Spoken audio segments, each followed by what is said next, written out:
welcome back. Glad you could rejoin us in the company of Sheffield's former Lord Mayor, until quite recently Councillor Anne Murphy, and the long-serving chairman of the world's oldest football club, Richard Timms, Sheffield FC. How long is it, Richard?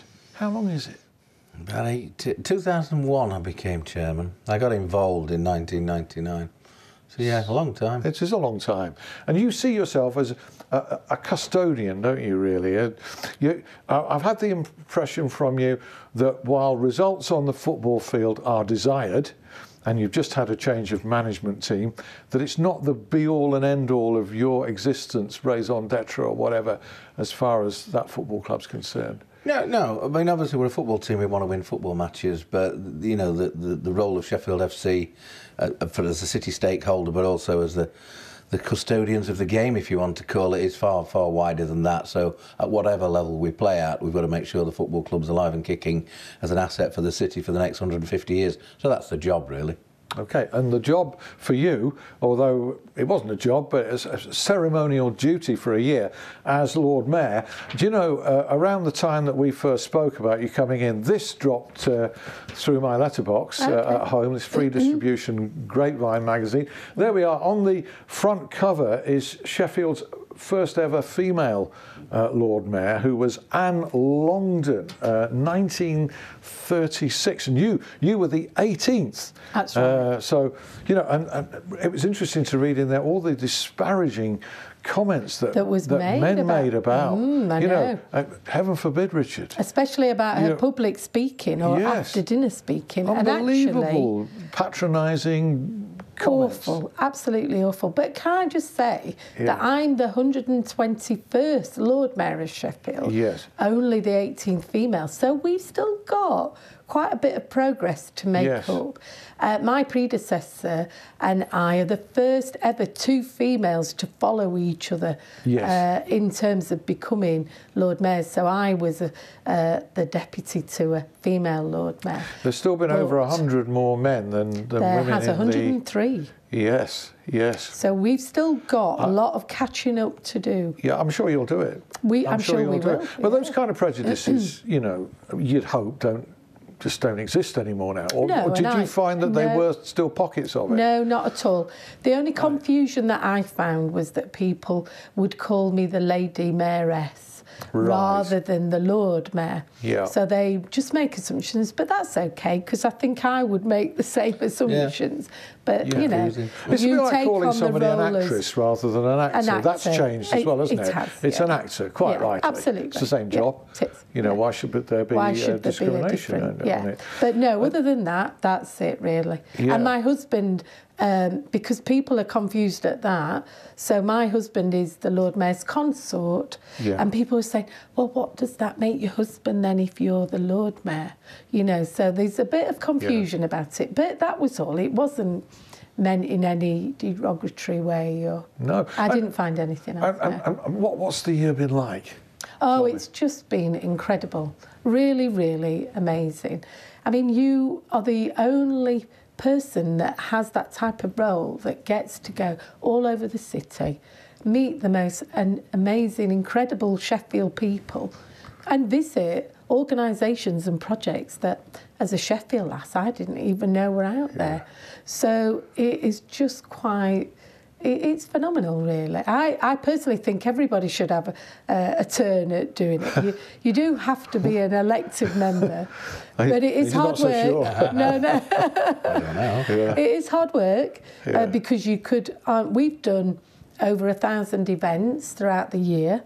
So if you think of that, that's on average 3, 4, 5, sometimes events a day, without a break, without a holiday. But you don't mind because every event is different, every group of people are different. I'm thinking of all the research that you have to cram in, that you're trying to, as I've tried to do with this interview, not got it all right, but you know, times many, so that you're making people feel like you know what they're about. Yeah, I think if you enjoy people and you enjoy speaking to people and getting to know what they do and what they're involved in, it'll come naturally to you.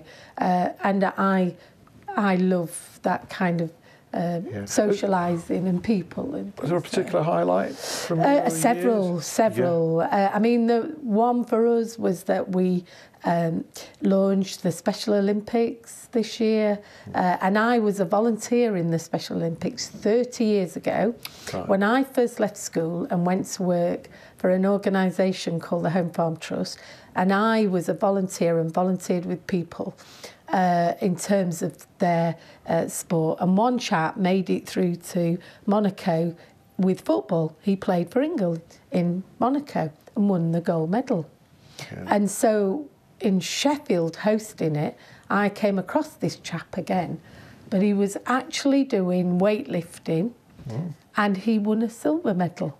And I was at the event and chatting to him and talking to him about what he was doing now, and great to see him again, and lots of hugs and chats, and but he hadn't changed a bit, other than that his hair had gone a little bit grey, a little bit peppered. 30 years on, and he won the silver medal for weightlifting. Yeah. And that to me was a really special moment that I gave him his silver medal. Yeah. Beautiful. But things like meeting Helen Sharman, right, a Sheffield lass. Yes. From Jordan Thorpe, went to Jordan Thorpe Comprehensive. Same as me, same year. Yeah. Really? You were at school with her? Yeah. Yeah. She's cleverer than me, though. Yeah. Did you have any ideas there? Did you ever say, I want to be an astronaut? No. It's not the kind of thing you say when careers officers come out, is it? She never thought she'd be an astronaut. No. So there you go. No. But, you know, meeting wonderful people like Stan Shaw, the oldest master cutler in Sheffield, still making handmade pocket knives down at Kelham Island once a week. He's 92 now and he started at 14. Wow. What a guy. And what an amazing man. You meet people that the wider public have not heard of, and you also meet loads of celebrities. You do? Yeah, you do. I bet you've met countless celebrities We've year. We've met quite a few. Yeah. One was a funny one, that the guy who does Benidorm, Matisse, is it? The Spanish. Oh, yes. He's got the Spanish accent. The waiter. Yeah, the waiter. Yeah. He was in Mother Goose pantomime, and the pantomime characters all came back to the town hall because we were all switching the Christmas lights on together.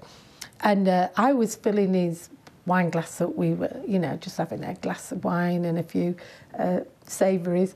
And I said to the mace bearer at the time, Julia, I said, he reminds me of somebody.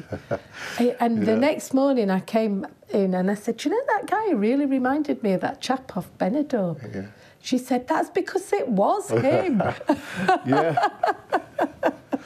So I had to apologise to him the next time I saw him. I said, I'm really sorry. I should have asked you for your autograph. Yeah. So lots of people. It's not that these days, it's selfies. Oh, That's yes, what you need course, to do.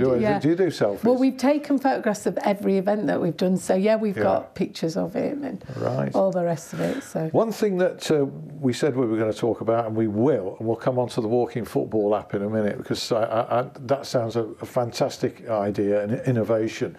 And innovation started with the rules of football, the Sheffield rules. And I think I mentioned in the first half, I mentioned them in connection with the Plough, the pub, defunct but preserved, just opposite Sandygate. But in fact, the rules of football were actually conceived elsewhere, weren't they?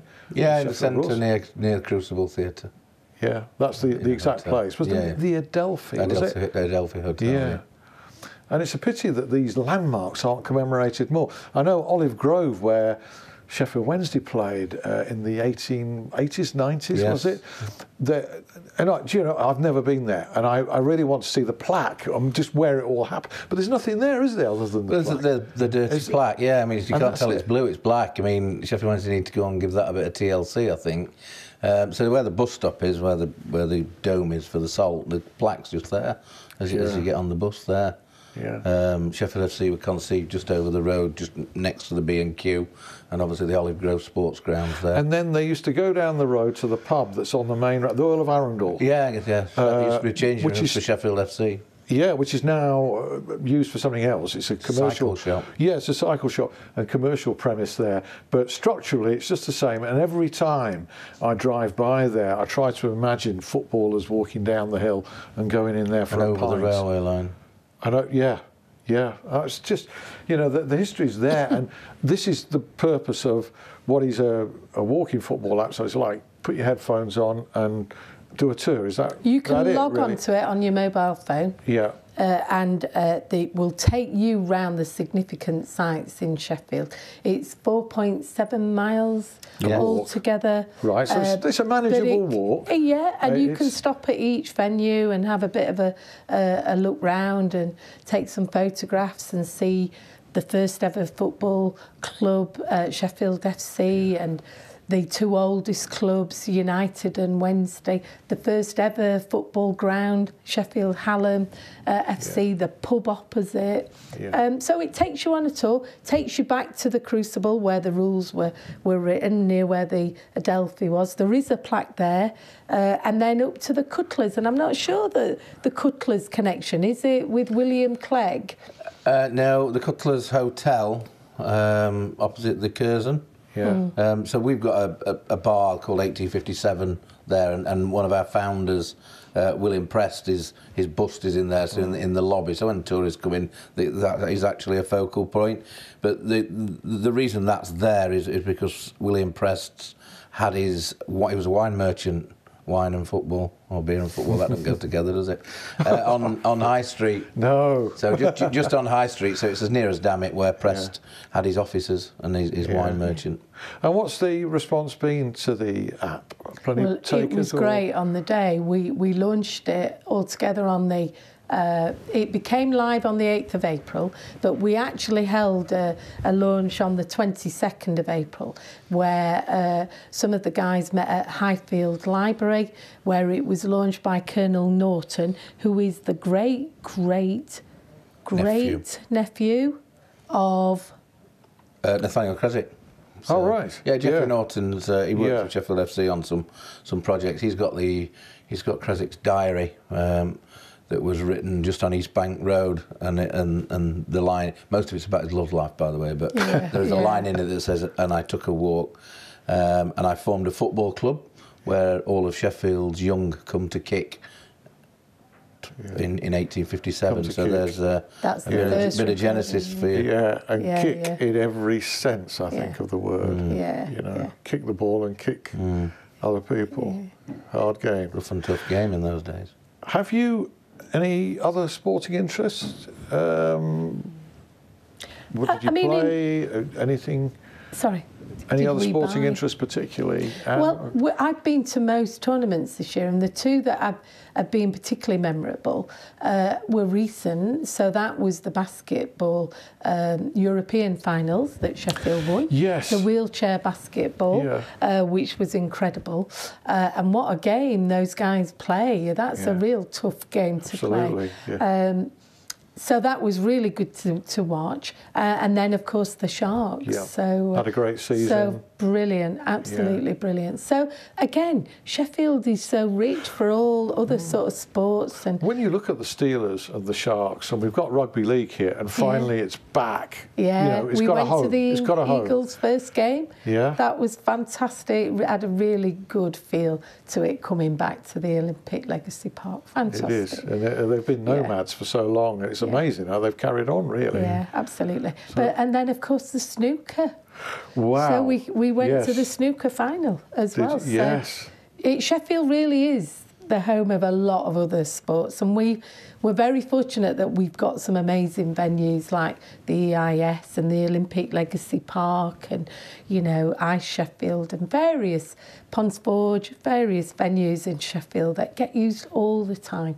Isn't it good that World Snooker, year by year, always reaffirms its commitment to the Crucible, even though it could pack out a much bigger venue? It always acknowledges that special feel and place, doesn't it? I think so, and I think the people of Sheffield acknowledge snooker, and it's the home of snooker, and I think the snooker players and everybody involved feel that as well. They enjoy coming back to Sheffield, and we're really grateful that they do, and we make them feel welcome. Well, I think we do. No, I know we make them feel very welcome. It just wouldn't work, if somehow they increase the size of the Crucible to 2,000. So I think it's just under 1,000 now.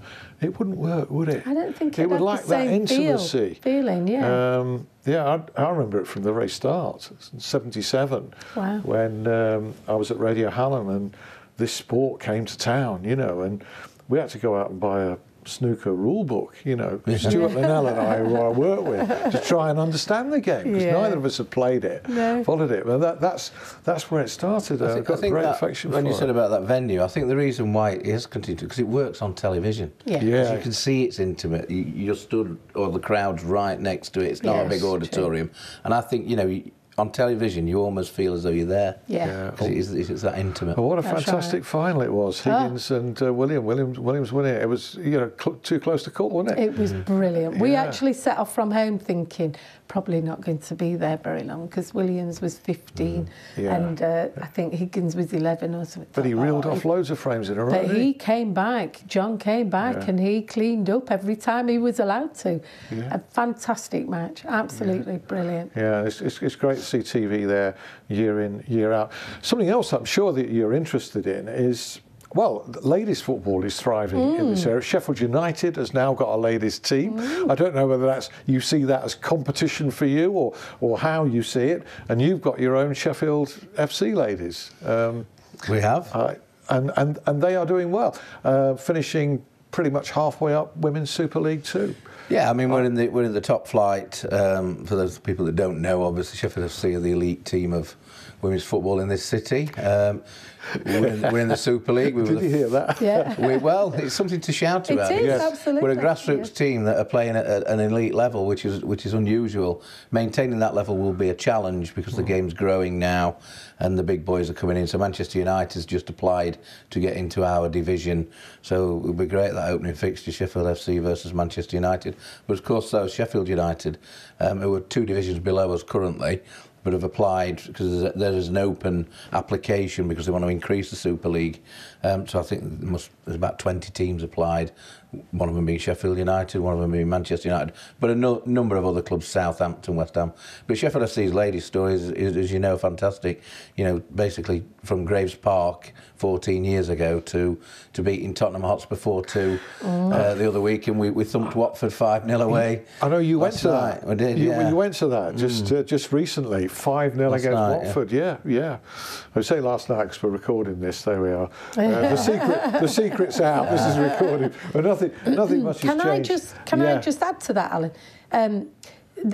We have got a fabulous story about football in Sheffield, historical one, but it's ongoing as well, isn't it? So the creation and the women getting on board and the women's teams come in and doing incredibly well, and also the new football trust that we've got, the FA Trust, with the new football hubs that we've opened recently, and all of the money that's made in those hubs is going back into grassroots football and back into improving the pitches around Sheffield as well. So the story is ongoing. It hasn't stopped.